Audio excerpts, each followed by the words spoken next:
আসসালামু আলাইকুম। আশা করি সবাই ভালো আছেন। আমরা ওয়ার্ডপ্রেসে কাজ করার সময় মাঝে মাঝে ওয়ার্ডপ্রেস রিসেট করার দরকার হতে পারে। রিসেট করার বিভিন্ন কারণ থাকতে পারে। আপনার কোনো উল্টাপাল্টা কাজ করার কারণেও হইতে পারে। আবার মনে করেন যে আপনি কোনো একটা ক্লায়েন্টের জন্য আপনার লাইভ সার্ভারে কাজ করতেছেন, একটা ডোমেনের মধ্যে ওয়ার্ডপ্রেস ইনস্টল করে সেখানে ক্লায়েন্টের জন্য কাজ করতেছেন। তো কাজ করা শেষ হওয়ার পর আপনি আপনার ক্লায়েন্টকে সেটা ডেলিভারি দিয়ে দিলেন।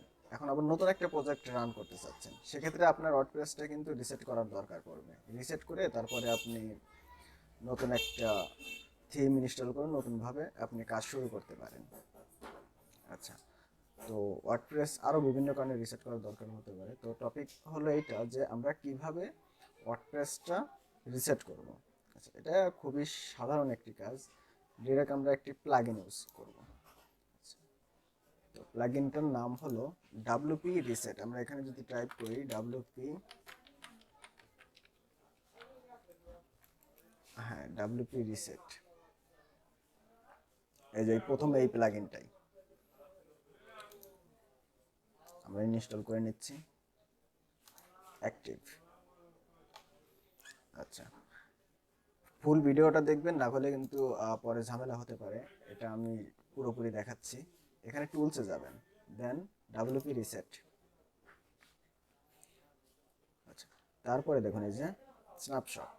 আচ্ছা, এইটার মানে হলো আপনি চাইলে এটা কিন্তু আবার ব্যাকআপ রাখতে পারেন। আপনি এখানে ক্রিয়েটে স্ন্যাপশট করলেন, এখানে একটা নাম দিলেন, সাপোজ ব্যাকআপ। হ্যাঁ, সেক্ষেত্রে আপনার ওয়েবসাইটটা এক ধরনের একটা ব্যাকআপ থাকবে। আসলে এটা ব্যাকআপ আমি মনে করি না, এর পিছনে অনেক কারণ আছে যেটা পরে এক সময় বলতেছি। দেখুন, রিসেটে যাওয়ার পরে সাইড রিসেট, হ্যাঁ এখানে এসে সবগুলো টিক করে দিবেন। সবগুলো টিক করে দেওয়ার পরে এই জায়গায় রিসেট লিখবেন। Reset, reset site.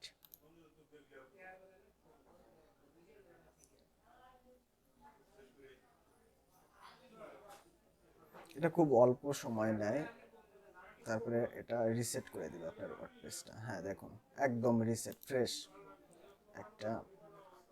আপনি প্রথমে যেরকম থাকতো, মেবি একটা সমস্যা হয়েছে। আচ্ছা, আমি দেখতেছি কি সমস্যাটা হলো। হ্যাঁ, রিসেট করে দিছে, কিন্তু প্লাগইনটা রিসেট করে নাই। আচ্ছা, আমি দেখি কি কারণে রিসেট করলো না। WP reset.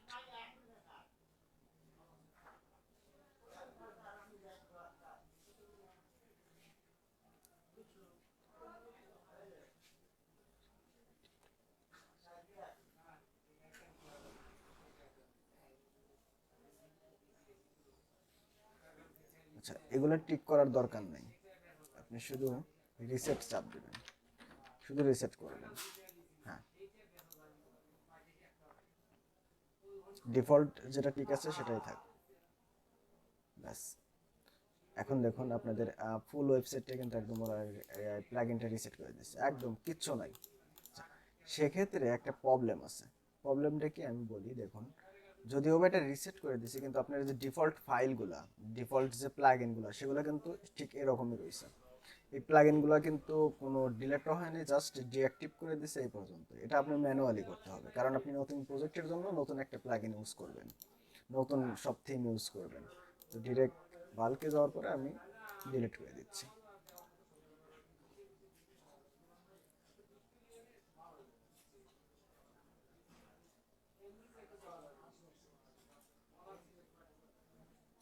ব্যাস, এইটা ম্যানুয়ালি করতে হবে, আপাতত থাক।